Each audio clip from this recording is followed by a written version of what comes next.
Kemarin ada seorang yang datang kepada saya untuk minta dibaptis. Saya tanya, tiba-tiba masuk di HP saya. Maaf saudara, HP saya ini yang masuk WA puluhan ribu. Untuk bisa membukanya pun saya berdoa. Saya meminta maaf kalau saya tidak bisa membalas semuanya karena saya begitu terbatas.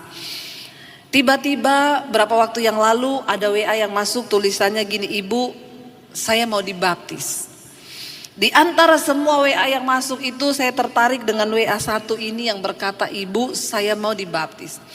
Saya langsung balas karena saya tahu orang minta dibaptis itu berarti dia mau bertobat.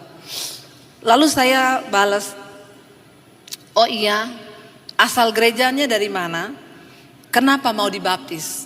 Dia balas, "Saya tidak ke gereja karena saya bukan orang Kristen." Dia dari seberang. Saya tanya, "Kenapa mau dibaptis?" "Karena saya mengalami Tuhan." Jadi saudara, ketika dia mencari Tuhan, diawali dari papahnya meninggal, lalu dia berpikir bahwa dengan dia sembahyang buat bapaknya 5 waktu itu bisa menyelamatkan bapaknya. Semakin dia cari, semakin dia berdoa. Dia berkata, "Kalau memang dengan saya sembahyang 5 waktu bapak saya bisa selamat, saya akan melakukan 10 waktu, bukan 5. Lalu dia mulai bertanya, apakah Tuhan itu benar-benar ada? Apakah sorga itu benar-benar ada, neraka itu benar-benar ada setelah saya mati? Setelah manusia mati, manusia itu kemana?" Dia mulai mencari kebenaran. Dia membuka semua kitab saudara. Saya difotoin, diliatin itu buku-buku satu meja saudara. Catatan kalah saya saudara, kalah. Mulai dari Alkitab semua dibuka, buku-buku penunjang semua dicari. Dia mulai mencari kebenaran.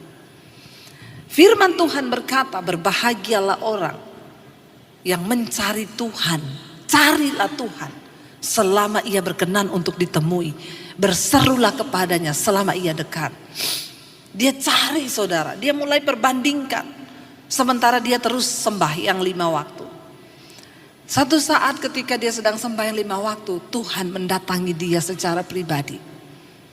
Ada 2 malaikat berdiri di sampingnya. Dan ada sebuah cahaya terang yang memenuhi kamarnya dan dia tidak mampu melihat cahaya itu. Dia hanya tersungkur berlutut sampai ke tanah. Tidak bisa berkata apapun, cuma air mata yang keluar. Dia melihat kemuliaan Tuhan. Dan Tuhan meneguhkan bahwa Yesus itu adalah juru selamat baginya.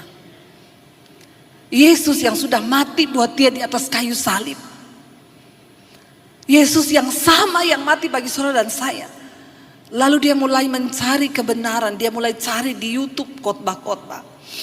Dia cari semua hamba Tuhan. Semua yang dia dengar di YouTube. Yang ada nomor HP. Dia WA semua. "Saya mau dibaptis. Saya mau terima Yesus." Tapi gak ada satupun yang balas. Tapi setiap hari suara itu datang berkata, "Kamu harus segera baptis. Serahkan hidupmu kepadaku."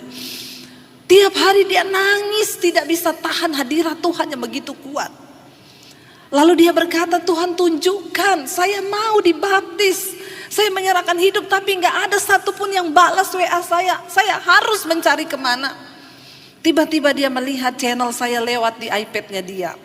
Lalu dia klik, dia dengerin khotbah saya, ada nomor HP, dia coba hubungi. Dan hari itu juga 5 menit dia WA saya langsung balas. Akhirnya saya minta dia kirim KTP, saya telepon saudara. Dan akhirnya kami ketemu. Dan beberapa hari yang lalu dia sudah dibaptis menerima Yesus sebagai Tuhan dan Juru Selamat. Orang yang dibaptis kemarin itu, dia perokok saudara, perempuan. Ketika dia mendengarkan khotbah saya yang berkata tubuhmu itu bait Allah, bait Roh Kudus. Dia berdoa kepada Tuhan. Dia bilang, "Roh Kudus, tubuhku baitmu. Aku mau lepas dari ikatan rokok."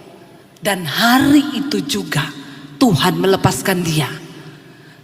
Gak ada yang tepuk tangan. Saudara, gak ada yang sulit bagi Tuhan. Waktu engkau berjumpa dengan anugerahnya, saya melihat betapa luar biasa Tuhan bekerja. Dan dia bukan orang biasa, dia seorang artis, tapi saya belum bisa bukakan identitasnya. Tuhan itu baik, Tuhan itu luar biasa.